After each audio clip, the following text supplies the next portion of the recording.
Hello friends, എല്ലാവർക്കും പുതിയൊരു വീഡിയോയിലേക്ക് സ്വാഗതം.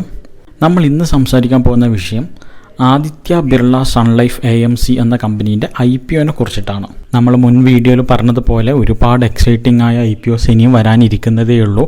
അവ ഏതൊക്കെയാണെന്ന് നമ്മളൊരു ചെറിയ വീഡിയോ ചെയ്തിട്ടുണ്ട്. ആ വീഡിയോയുടെ ലിങ്ക് ഡിസ്ക്രിപ്ഷൻ ബോക്സിൽ കൊടുക്കാം. എല്ലാവരും ആ വീഡിയോ കയറി നോക്കിയിട്ട് ഇനി ഏതൊക്കെ IPO ആണ് വരാനുള്ളതെന്നൊക്കെ നമുക്ക് നോക്കി വെക്കാം. ആദിത്യ ബിർള എന്നൊരു പേര് കേൾക്കാത്തവരായിട്ട് വളരെ കുറച്ച് ആൾക്കാർ മാത്രമേ ഉണ്ടാവൂ. സ്റ്റോക്ക് മാർക്കറ്റ് റിലേറ്റഡ് ആയ കാര്യം മാത്രമല്ല, നമ്മൾ മീഡിയാസിലും മറ്റും ബിസിനസ് കാര്യങ്ങളിലായാലും ആദിത്യ ബിർള എന്ന പേര് എല്ലാവരും കേട്ടിട്ടുണ്ടാവും. കാരണം അവരുടെ പ്രവർത്തന മേഖല അത്ര വ്യാപിച്ച് കിടക്കുന്നത് കൊണ്ട് തന്നെയാണ്. അതുകൊണ്ട് തന്നെ ഒരുവിധം എല്ലാവരും ആദിത്യ ബിർള ഗ്രൂപ്പ് എന്ന് പറയുന്ന ഒരു ഗ്രൂപ്പ് ഓഫ് കമ്പനീസിനോട് വളരെ അടുത്ത് നിൽക്കുന്നതാണ്. എല്ലാവർക്കും കേട്ടറിവെങ്കിലും ഉണ്ടാവും. അപ്പോൾ വളരെ എക്സൈറ്റ്മെൻറ്റോട് കൂടി തന്നെയാണ് ഓഹരി വിപണി ലോകം ഈ ഒരു IPOനെ സമീപിക്കുന്നത്. സ്റ്റോക്ക് മാർക്കറ്റിലുള്ളവർക്കറിയാം ആദിത്യ ബിർള ഗ്രൂപ്പിൻ്റെ മറ്റ് ലിസ്റ്റഡ് കമ്പനീസിനെ കുറിച്ചിട്ട്.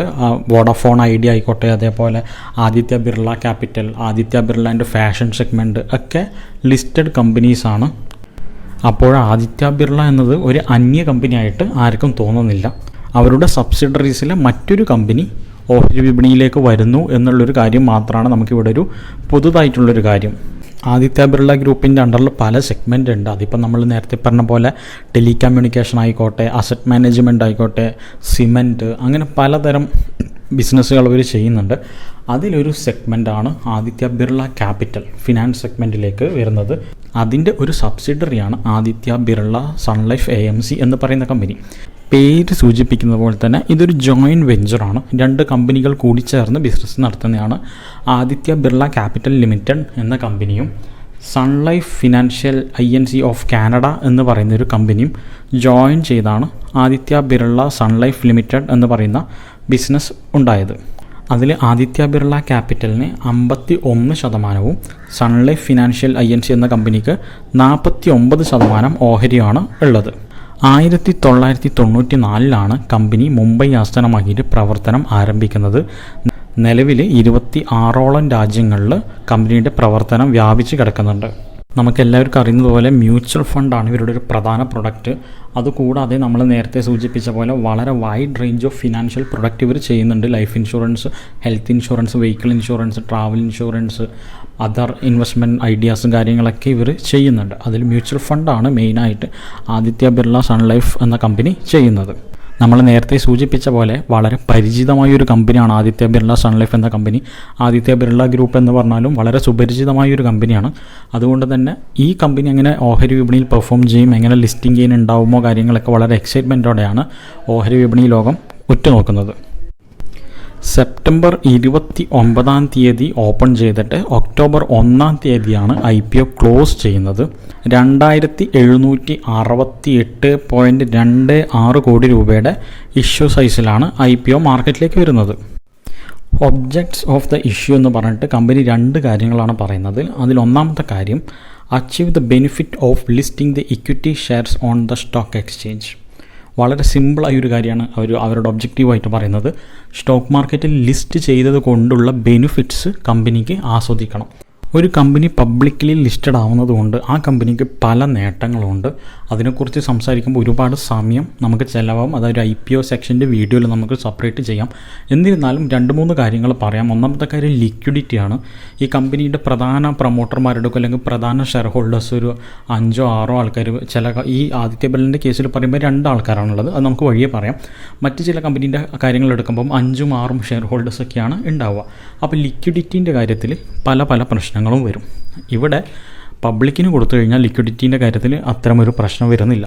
പോരാത്തതിന് ഒരു കമ്പനി പബ്ലിക്കലി ലിസ്റ്റഡ് ആവുക എന്ന് പറയുമ്പം ഗവൺമെൻറ്റിൻ്റെ ഭാഗത്തുനിന്ന് SEBI അംഗീകാരത്തോടെയുള്ള പല ബെനിഫിറ്റ്സും ആ കമ്പനിക്ക് നേടാൻ കഴിയും. നമ്മൾ മുമ്പ് റൈറ്റ് ഇഷ്യൂ എന്നൊക്കെ കേട്ടിട്ടുണ്ടാവും. അല്ലാണ്ട് ബൈബാക്ക്, മറ്റു കാര്യങ്ങൾ, ഒരു ഓഹരി വിപണിയിൽ ലിസ്റ്റ് ചെയ്തതുകൊണ്ടുള്ള പല നേട്ടങ്ങളും ഒരു കമ്പനിക്ക് ആസ്വദിക്കാൻ പറ്റും. അതാണ് ഇവരുടെ പ്രധാനമായിട്ടും മെൻഷൻ ചെയ്തിരിക്കുന്നത്. പിന്നെ ഇതൊക്കെ കൂടാതെ ഒരു കമ്പനി സ്റ്റോക്ക് മാർക്കറ്റിൽ ലിസ്റ്റ് ചെയ്യപ്പെടുക എന്ന് പറയുന്നത് ആ കമ്പനീൻ്റെ ബ്രാൻഡ് വാല്യൂ നന്നായി ഉയർത്തും, വിശ്വാസ്യത കൂട്ടുകയും ചെയ്യും.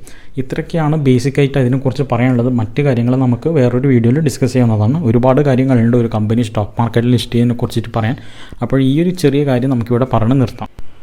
രണ്ടാമത്തെ ഒബ്ജക്റ്റീവായിട്ട് പറയുന്നത്, to carry out the offer for sale up to 3,88,80,000 equity share by the selling of shareholders. നമ്മൾ തൊട്ട് മുമ്പത്തെ ഒബ്ജക്റ്റീവിൽ പറഞ്ഞ പോലെ അവരുടെ ഷെയർ ഹോൾഡേഴ്സിൻ്റെ കയ്യിലുള്ള ഷെയറുകൾ ഓഫർ ഫോർ സെയിൽ വഴി വിറ്റൊഴിവാക്കാൻ വേണ്ടിയിട്ടാണ് ഈ IPO നടത്തുന്നത്. ഈ IPOക്ക് ഫ്രഷ് ഇഷ്യൂ ഇല്ല, ഓഫർ ഫോർ സെയിൽ മാത്രമാണ് ഉള്ളത്. അതായത് അവരുടെ നിലവിലത്തെ ഷെയർ ഹോൾഡേഴ്സ് അവരുടെ കയ്യിലുള്ള ഷെയർ ഹോൾഡിങ്സൊക്കെ വിൽക്കാൻ തീരുമാനിച്ചിരിക്കുകയാണ്. അത് നമ്മൾ നേരത്തെ തൊട്ട് മുമ്പ് പറഞ്ഞ പോലെ ലിക്വിഡിറ്റീൻ്റെ കാര്യത്തിൽ വലിയൊരു അഡ്വാൻറ്റേജ് ആയിരിക്കും. അപ്പോൾ ഈ രണ്ട് കാര്യമാണ് ഒബ്ജക്റ്റീവ് ഓഫ് ദി ഇഷ്യൂ എന്ന് പറഞ്ഞിട്ട് കമ്പനി പറയുന്നത്. കമ്പനിയുടെ പ്രധാന കോമ്പറ്റീറ്റീവ് സ്ട്രെങ്ത് എന്തൊക്കെയാണെന്ന് നമുക്ക് നോക്കാം. ഒന്നാമത്തെ കാര്യം പറയുന്നത് largest non bank affiliated asset management company of India. ഇന്ത്യയിൽ തന്നെ ഏറ്റവും വലിയ അസറ്റ് മാനേജ്മെൻറ്റ് കമ്പനിയാണ് ഇവർ. നോൺ ബാങ്ക് അഫിലിയേഷനുള്ള ഏറ്റവും വലിയ അസറ്റ് മാനേജ്മെൻറ്റ് കമ്പനിയാണ് ആദിത്യ ബിർള സൺ ലൈഫ് എന്ന കമ്പനി. രണ്ടാമത്തെ കാര്യം well recognised and trusted brand with experienced promoters. ഈ ഒരു കാര്യം നമ്മൾ നേരത്തെ പറഞ്ഞിട്ടുണ്ട്, ഇൻട്രൊഡക്ഷനിൽ തന്നെ പറഞ്ഞിട്ടുണ്ട്. കമ്പനീൻ്റെ ഒരു പേരിനെ കുറിച്ചിട്ടും അവരുടെ മുൻ കമ്പനികൾ, അവരുടെ പാരൻറ്റ് കമ്പനികൾ എല്ലാത്തിനെ കുറിച്ചിട്ടും നമ്മൾ സംസാരിച്ചിട്ടുണ്ട്. അത്രക്കും ആൾക്കാരുടെ ഇടയ്ക്ക് സ്വീകാര്യതയുള്ളൊരു കമ്പനിയാണിത്. അത് കമ്പനീൻ്റെ വലിയൊരു സ്ട്രെങ്ത് ആയിട്ട് തന്നെയാണ് കണക്ക് കൂട്ടേണ്ടത്. മൂന്നാമത്തെ ഒരു സ്ട്രെങ്ത് ആയിട്ട് പറയുന്നത് റാപ്പിഡ്ലി ഗ്രോയിങ് കസ്റ്റമർ ബേസ് എന്നാണ്. ഈ ഒരു കാലഘട്ടത്തിൽ ഈ മ്യൂച്വൽ ഫണ്ടിൻ്റെ ആവശ്യകത എല്ലാവർക്കും മനസ്സിലാവുന്നത് കൊണ്ട് തന്നെ ഒരുപാട് ആൾക്കാർ അക്കൗണ്ട്സ് ഓപ്പൺ ആക്കുന്നുണ്ട്. അത് ആദിത്യ ബിർളേൻ്റെ കേസിൽ മാത്രമല്ല, നമ്മൾ ന്യൂസുകളിലൊക്കെ വായിച്ചതാണ്. മ്യൂച്വൽ ഫണ്ടിൻ്റെ വരിക്കാർ വളരെ ഉയർന്ന എണ്ണത്തിലാണ്. ചരിത്രത്തിൽ ഏറ്റവും കൂടുതൽ സ്വീകാര്യതയാണ് ഇപ്പം മ്യൂച്വൽ ഫണ്ടിൽ ലഭിച്ചുകൊണ്ടിരിക്കുന്നത്. അപ്പോൾ അതിൻ്റെ കൂട്ടത്തിൽ തന്നെ ഇത്തരം കമ്പനികളിലൊക്കെ നല്ല കസ്റ്റമർ ബേസ് വരുന്നുണ്ട്. അതിൽ ഏറ്റവും കൂടുതൽ ഇമ്പ്രൂവ്മെൻ്റ് ഉണ്ടാക്കിയൊരു കമ്പനിയാണ് ആദിത്യ ബിർള സൺ ലൈഫ് എന്ന കമ്പനി. നാലാമത്തെ ഒരു കോമ്പറ്റേറ്റീവ് സ്ട്രെങ്ത് ആയിട്ട് പറയുന്നത് ഇതും വളരെ ഇമ്പോർട്ടൻ്റ് ആയൊരു പോയിൻ്റാണ്. Well diversified product portfolio and innovative schemes. വളരെ ഡൈവേഴ്സിഫൈഡ് ആയിട്ടുള്ള പ്രൊഡക്റ്റ് പോർട്ട്ഫോളിയോ ആണ് ഇവർക്കുള്ളത്. വളരെ മികച്ച സ്കീമുകളുണ്ട്, ഇന്നോവേറ്റീവ് ആയിട്ടുള്ള ഐഡിയാസ് ഉണ്ട്. അങ്ങനെ മ്യൂച്വൽ ഫണ്ടിൻ്റെ കാര്യത്തിൽ തന്നെ പല വെറൈറ്റി സ്കീംസും പല ഐഡിയാസും ഇവരുടെ കയ്യിലുണ്ട്. അത് ഇവരുടെ വലിയൊരു സ്ട്രെങ്ത് ആയിട്ട് തന്നെ കണക്കൂട്ടേണ്ടതായിട്ടുണ്ട്. നമ്മളിപ്പോൾ സ്ക്രീനിൽ കാണുന്നത് Aditya Birla Sun Life AMC IPOയുടെ IPO ടൈം ടേബിളാണ്. IPO ഓപ്പൺ ചെയ്യുന്നത് 29 സെപ്റ്റംബർ 2021 IPO ക്ലോസ് ചെയ്യുന്നത് October 1 basis of the allotment date വരുന്നത് ഒക്ടോബർ 6 ഇനീസിയേഷൻ ഓഫ് റീഫണ്ട്സ് നടക്കുന്നത് October 7 credit of shares to the demat account വരുന്നത് ഒക്ടോബർ 8 IPO ലിസ്റ്റിംഗ് ഡേറ്റ് വരുന്നത് October 11, 2021 IPOയുടെ ഡീറ്റെയിൽസിലേക്ക് പോവുകയാണെങ്കിൽ നമ്മൾ തൊട്ട് മുമ്പ് പറഞ്ഞതുപോലെ 2768.26 കോടി രൂപയുടെ ഇഷ്യൂ ആയിട്ടാണ് കമ്പനി വന്നിട്ടുള്ളത്. അതിൽ ഫ്രഷ് ഇഷ്യൂ ആയിട്ട് ഒന്നുമില്ല, ഓഫർ ഫോർ സെയിൽ മാത്രമാണ് നടക്കാൻ പോകുന്നത്. അതായത് നിലവിലുള്ള അവരുടെ പ്രൊമോട്ടേഴ്സിൻ്റെ കയ്യിലുള്ള ഷെയർ ഹോൾഡേഴ്സിൻ്റെ കയ്യിലുള്ള ഷെയറുകൾ പബ്ലിക്കിന് വിൽക്കുകയാണ്. 3,88,80,000 ഇക്വിറ്റി ഷെയറുകളാണ് ഈ ഓഫർ ഫോർ സെയിൽ വഴി വിൽക്കാൻ വേണ്ടി ഉദ്ദേശിക്കുന്നത്. അതിൽ ഏകദേശം 28,51,000 ഷെയറുകൾ ആദിത്യ ബിർളയാണ് വിൽക്കുന്നത്. ഏകദേശം 3,60,00,000 ഷെയറുകൾ വിൽക്കുന്നത് സൺ ലൈഫ് AMC ആണ്. പിന്നെ ഈ IPOയിൽ 19,44,000 ഷെയറുകൾ ആദിത്യ ബിർള ക്യാപിറ്റലിൻ്റെ എക്സിസ്റ്റിംഗ് ഷെയർ ഹോൾഡേഴ്സിന് വേണ്ടി റിസർവ് ചെയ്ത് വച്ചിട്ടുണ്ട്. അപ്പോൾ ആദിത്യ ബിർള ക്യാപിറ്റൽ ലിമിറ്റഡ് എന്ന കമ്പനിയുടെ എക്സിസ്റ്റിംഗ് ഷെയർ ഹോൾഡേഴ്സിന് താല്പര്യമുണ്ടെങ്കിൽ ഈ ഓഹരിക്ക് അപേക്ഷിക്കാവുന്നതാണ്. അവർക്ക് വേണ്ടി മാത്രം 19,44,000 എണ്ണം ഓഹരികൾ മാറ്റി വെച്ചിട്ടുണ്ട്, റിസർവ് ചെയ്ത് വെച്ചിട്ടുണ്ട് എന്നാണ് പറയുന്നത്. ഫേസ് വാല്യൂ 5 രൂപ പെർ ഇക്വിറ്റി ഷെയറാണ്. IPOയുടെ പ്രൈസ് ബാൻഡായിട്ട് നിശ്ചയിച്ചിട്ടുള്ളത് 695 രൂപ മുതൽ 712 രൂപ വരെയാണ്. അതായത് ഒരു ഇക്വിറ്റി ഷെയറിന് 695 മുതൽ 712 രൂപ വരെയാണ് പ്രൈസ് ബാൻഡായിട്ട് നിശ്ചയിച്ചിട്ടുള്ളത്. മാർക്കറ്റ് ലോട്ടായിട്ട് നിശ്ചയിച്ചിട്ടുള്ളത് 20 എണ്ണം ഷെയറുകളാണ്. അതായത് ഒരു ലോട്ടിൽ 20 ഷെയറുകൾ ഉണ്ടാവും. മാക്സിമം റീറ്റെയിൽ ആപ്ലിക്കേഷൻ വരുന്നത് 14 ലോട്ടാണ്. 14 ലോട്ടിൽ 280 ഷെയറുകൾ ഉണ്ടാവും. അപ്പോൾ നമുക്ക് നമ്മുടെ മിനിമം ആപ്ലിക്കേഷനായ ഒരു ലോട്ട് വാങ്ങിക്കാൻ വേണ്ടിയിട്ട് 14,240 രൂപയാവും. മാക്സിമം റീറ്റെയിൽ സബ്സ്ക്രിപ്ഷനായ 14 ലോട്ട് വാങ്ങിക്കാൻ വേണ്ടിയിട്ട് നമുക്ക് 1,99,360 രൂപയാണ് ആവുക. ആദിത്യ ബിർള സൺ ലൈഫ് AMCൻ്റെ IPOയുടെ റിസർവേഷൻ പാറ്റേൺ നമുക്ക് നോക്കാം. 50% റിസർവ് ചെയ്ത് വെച്ചിരിക്കുന്നത് QIBസിന് വേണ്ടിയിട്ടാണ്. അതായത് ക്വാളിഫൈഡ് ഇൻസ്റ്റിറ്റ്യൂഷണൽ ബയേഴ്സിന് വേണ്ടിയിട്ടുള്ളതാണ് 50%. 35% റിസർവ് ചെയ്ത് വെച്ചിരിക്കുന്നത് റീറ്റെയിൽ ഇൻവെസ്റ്റേഴ്സിന് വേണ്ടിയിട്ടാണ്. നമ്മളെപ്പോലെയുള്ള സാധാരണ റീറ്റെയിലേഴ്സിന് 35% കോട്ട. പിന്നീടുള്ളൊരു 15% വരുന്നത് NIIസിന്, അതായത് നോൺ ഇൻസ്റ്റിറ്റ്യൂഷണൽ ഇൻവെസ്റ്റേഴ്സിന് വേണ്ടിയിട്ടാണ് 15%. അപ്പോൾ ഇതാണ് ആദിത്യ ബിർള സൺ ലൈഫ് AMCൻ്റെ റിസർവേഷൻ ക്വാട്ട. നമുക്ക് അടുത്തതായിട്ട് കമ്പനീൻ്റെ ഫിനാൻഷ്യൽ പെർഫോമൻസിലേക്കൊന്ന് നോക്കാം. നമുക്കിപ്പോൾ സ്ക്രീനിൽ ഫിനാൻഷ്യൽ ഇയർ 2018, 19, 20, 21 കാലഘട്ടങ്ങളിലെ കമ്പനിയുടെ ഫിനാൻഷ്യൽ പെർഫോമൻസിൻ്റെ ഒരു സമ്മറി നമുക്കിവിടെ കാണാൻ പറ്റും. ഇതിൽ കൊടുത്ത എമൗണ്ട് മൊത്തം കോടികളിലാണ്. ഫിനാൻഷ്യൽ ഇയർ 2018 കണക്ക് നോക്കുകയാണെങ്കിൽ റവന്യൂ ആയിട്ട് വന്നത് 1323.7 കോടി രൂപയാണ്. എക്സ്പെൻസിൽ വന്നത് 802.2 കോടി രൂപയാണ്.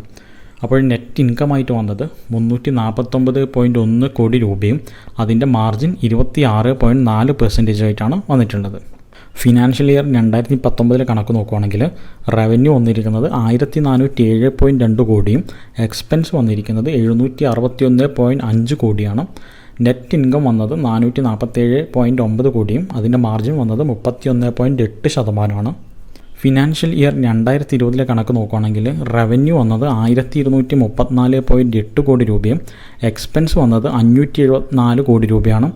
ഫിനാൻഷ്യൽ ഇയർ 2021 കണക്കെടുത്ത് നോക്കുകയാണെങ്കിൽ റവന്യൂ വന്നത് 1205.8 കോടി രൂപയും എക്സ്പെൻസ് വന്നത് 510 കോടി രൂപയാണ്.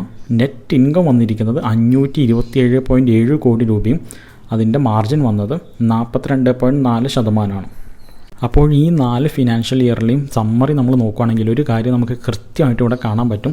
ഇതിൻ്റെ നെറ്റ് ഇൻകം, കമ്പനിയുടെ നെറ്റ് ഇൻകം വളരെ കൃത്യമായിട്ട് കൂടിക്കൊണ്ടിരിക്കുകയാണ്. അതൊരു step by step പ്രോസസ്സിലൂടെയാണ് കമ്പനീൻ്റെ income കൂടിക്കൊണ്ടിരിക്കുന്നത്.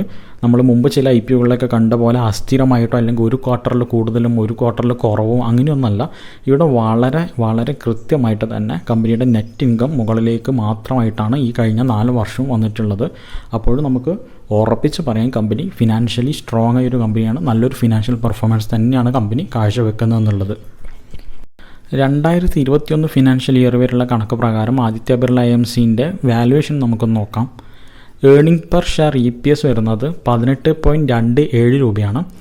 PE ratio, price to earning ratio കാണിക്കുന്നത് 38.04 മുതൽ 38.97 ആണ്. Return on net worth RONW കാണിക്കുന്നത് 30.87%. നെറ്റ് അസറ്റ് വാല്യൂ NAV കാണിക്കുന്നത് 59.19 രൂപയാണ്. ആദിത്യ ബിർള ക്യാപിറ്റൽ ലിമിറ്റഡ് എന്ന കമ്പനിയും Sun Life India AMC investments INC എന്ന കമ്പനിയാണ് ആദിത്യ ബിർള സൺ ലൈഫിൻ്റെ പ്രൊമോട്ടേഴ്സ്. അതായത് അവരുടെ മദർ കമ്പനീസ് തന്നെയാണ് അവരുടെ പ്രൊമോട്ടേഴ്സ്. നമ്മൾ സൂചിപ്പിച്ചായിരുന്നു ആദിത്യ ബിർള ക്യാപിറ്റലും സൺ ലൈഫും ചേർന്ന ഒരു ജോയിൻറ്റ് വെഞ്ചറാണ് ഈ കമ്പനി എന്നുള്ളത്. അപ്പോൾ അവരുടെ 2 മദർ കമ്പനി തന്നെയാണ് ഇവരുടെ പ്രൊമോട്ടേഴ്സായിട്ട് ഉള്ളത്. ആദിത്യ ബിർള സൺ ലൈഫ് AMCൻ്റെ IPOയുടെ ലീഡ് മാനേജേഴ്സിൻ്റെ ലിസ്റ്റ് നോക്കുകയാണെങ്കിൽ വളരെ നീണ്ടൊരു ലിസ്റ്റാണ്. 11 പേരുണ്ട്. അതാരൊക്കെയാണെന്ന് നമുക്ക് വേഗം ഒന്ന് നോക്കാം. Axis Capital Limited, BofA Securities India Limited, Citigroup Global Markets India Private Limited, HDFC Bank Limited, ICIC Securities Limited, IIFL Securities Limited, JM Financial Consultant Private Limited, Kotak Mahindra Capital Company Limited, Motilal Oswal Investments Advisers Private Limited, SBI Capital Markets Limited, Yes Securities India Limited. ഈ 11 പേരാണ് Aditya Birla Sun Life AMCൻ്റെ IPOയുടെ lead managers ആയിട്ടുള്ളത്. K Fintech Private ലിമിറ്റഡാണ് Aditya Birla Sun Life AMCൻ്റെ IPO രജിസ്റ്ററായിട്ട് ഉള്ളത്. അപ്പോൾ ഇത്രയും കാര്യങ്ങളാണ് നമുക്ക് ആദിത്യ ബിർള AMCൻ്റെ IPOനെ കുറിച്ചിട്ട് പറയാനുള്ളത്.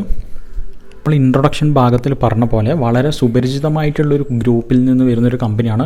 ഈ കമ്പനി വളരെ മുമ്പേ ഉള്ളൊരു കമ്പനിയാണ്. ഒരുവിധ ഇൻവെസ്റ്റിംഗ് ഫീൽഡിലുള്ളവരായാലും ഓഹരി വിപണി മേഖലയിലുള്ളവരായാലും എല്ലാവർക്കും സുപരിചിതമായൊരു കമ്പനിയാണ്. അപ്പോൾ ഓഹരി വിപണി ലോകം എല്ലാവരും തന്നെ വളരെ എക്സൈറ്റ്മെൻറ്റോടെയാണ് ഈ ഒരു IPOനെ കണ്ടുകൊണ്ടിരിക്കുന്നത്. അപ്പോൾ നമ്മൾ ഈ ഒരു വീഡിയോയിൽ കമ്പനീൻ്റെ IPOയുടെ ഒരു സ്ട്രെങ്ത്തിനെ കുറിച്ചിട്ടും കമ്പനീനെ കുറിച്ചിട്ടൊക്കെ ഡീറ്റെയിൽ ആയിട്ട് തന്നെ സംസാരിക്കാൻ ശ്രമിച്ചിട്ടുണ്ട്. എന്നിരുന്നാലും നിങ്ങൾ പേഴ്സണലി IPO അപ്ലൈ ചെയ്യുമ്പോൾ എന്തായാലും പേഴ്സണലായൊരു സ്റ്റഡി എന്തായാലും നടത്തേണ്ടതായിട്ടുണ്ട്.